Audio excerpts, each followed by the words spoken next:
Durante anos, eu fiz exatamente o que me mandaram, dizimei, fui fiel, nunca faltei. E mesmo assim, nada mudava. Até que eu li um texto da Bíblia que eu tinha lido 1000 vezes, mas dessa vez eu vi algo que mudou tudo.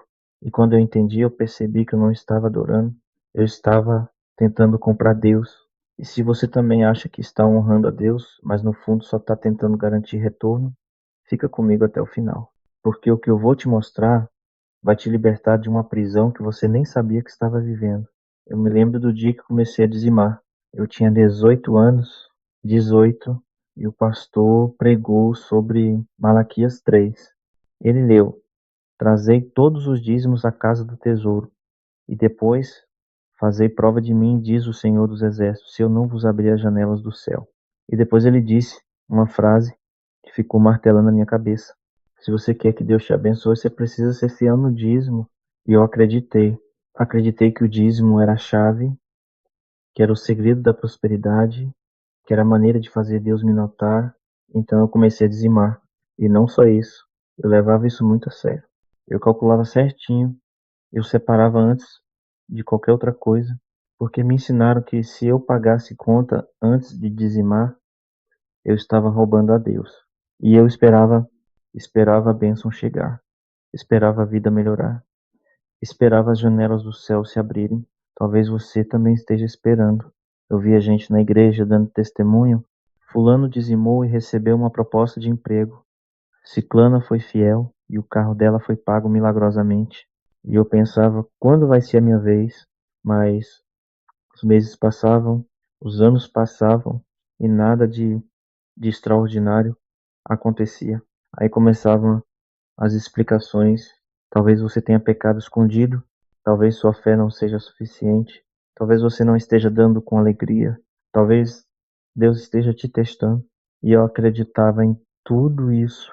Eu olhava para minha vida e tentava descobrir o que estava errado, o que estava bloqueando a bênção, porque Deus não estava cumprindo a parte dele.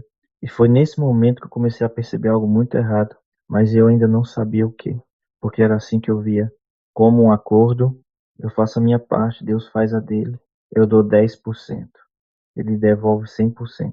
Mas não estava funcionando. E aí veio o dia que mudou tudo. Eu estava lendo a Bíblia, não na igreja, sozinho. E eu decidi ler Malaquias inteiro. Não só o versículo que eu sempre ouvia, mas o livro todo, o contexto todo. E o que eu descobri me deixou chocado. Porque eu tinha passado anos lendo esse texto com os olhos errados. Não porque alguém quis me enganar, mas porque eu estava tão obcecado pela promessa de bênção que eu perdi o ponto principal. Malaquias estava repreendendo uma nação inteira que havia se afastado de Deus. O versículo 9 diz claramente: a nação toda, não só os líderes, todo mundo. E qual era o problema real? Não era a falta de dízimo, era a falta de coração. Eles davam por obrigação, mas viviam em pecado. Davam para Deus, mas roubavam do próximo. Davam a porcentagem, mas não davam o coração. E Deus estava dizendo: eu não quero só o seu dinheiro, eu quero você inteiro. E aqui foi onde tudo desmoronou dentro de mim, porque eu tinha transformado Malaquias 3 numa fórmula mágica. 10% entra, 100% sai. Mas Deus não estava oferecendo investimento financeiro, ele estava oferecendo restauração de relacionamento. Imagina a cena: um homem separando 10% da renda todo mês, calculando, anotando, levando para a igreja, mas o coração dele está cheio de amargura, cheio de ganância, cheio de medo. Ele não está adorando. Ele está pagando seguro espiritual, esperando que Deus seja obrigado a abençoar porque ele cumpriu a cota. Esse homem era eu, e talvez seja você também. Aí eu li sobre a viúva pobre. Ela deu 2 pequenas moedas, tudo o que ela tinha, e Jesus elogiou. Mas não porque ela ia receber de volta multiplicado, não porque Deus ia abrir as janelas do céu para ela. Jesus elogiou porque o coração dela estava certo. Ela não deu esperando retorno.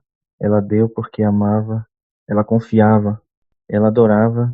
E foi ali que eu entendi: o problema não era eu dizimar, o problema era o porquê.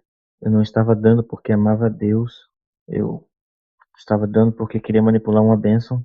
Eu não estava adorando, eu estava negociando, e Deus não negocia. Paulo escreveu em 2 Coríntios, capítulo 9: cada um dê conforme determinou no coração, não com pesar ou por obrigação, pois Deus ama quem dá com alegria. Conforme determinou no coração, não conforme a tradição manda, não conforme o medo obriga, não conforme a barganha promete, mas conforme o coração livremente escolhe. E agora presta atenção nisso, porque isso aqui vai te libertar de uma prisão que você nem sabia que estava vivendo. O meu coração não estava livre, estava preso numa transação, preso numa expectativa, preso numa fórmula que eu mesmo criei na minha cabeça. Jesus nunca ensinou dízimo como fórmula de enriquecimento. Ele ensinou generosidade, desprendimento, confiança em Deus, não no dinheiro. Mas ele nunca disse dê 10% e fique rico, porque não é sobre porcentagem, é sobre postura de coração. Tem gente que dá 90% e o coração está cheio de orgulho, e tem gente que dá 1% e o coração está adorando de verdade. Então, qual das duas Deus vê como adoração? A que dá com o coração certo, não com a matemática certa. Lucas capítulo 6, versículo 38 diz: dai e ser-vos-á dado. Mas olha o contexto. Jesus não estava falando de dinheiro, ele estava falando de misericórdia, de perdão, de amor. O princípio é: quem vive generoso atrai generosidade, mas não como mágica, não como transação automática, como consequência natural de um coração desprendido. Você não dá para receber, você dá porque já recebeu, porque já foi amado, porque já foi perdoado, porque já foi abençoado. E quando você dá com esse coração, alguma coisa muda. Não necessariamente sua conta bancária, mas sua alma, sua paz, sua liberdade. A mentira que eu acreditei por anos foi essa: que dízimo era investimento com retorno garantido, que Deus era obrigado a me abençoar se eu cumprisse a cota. Mas Deus não é sócio, Deus é pai, e pai não negocia com filho. Pai ama, pai cuida, pai provê, não porque o filho pagou, mas porque o filho é filho. Provérbios diz: honra ao Senhor com os teus bens. Honra, não negocia, não manipula, honra. Então por que que eu passei tanto tempo desonrando enquanto achava que estava honrando?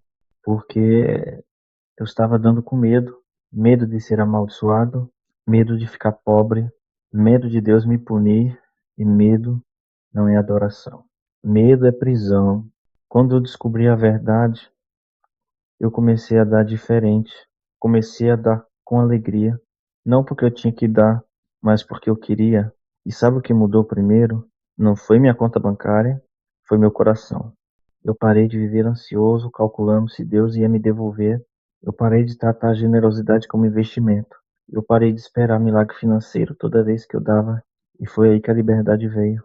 Porque eu entendi que Deus não me abençoa porque eu dou. Ele me abençoa porque ele me ama.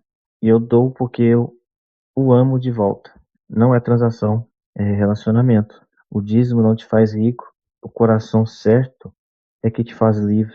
E liberdade vale mais que qualquer conta bancária cheia. Você tem dado com o coração preso, esperando retorno, ou com o coração livre, adorando de verdade? Você tem tratado Deus como pai ou como banco espiritual? Você tem honrado ou negociado? Escreve nos comentários agora. Coração livre. E se você quer aprender a Bíblia de verdade, segue este canal.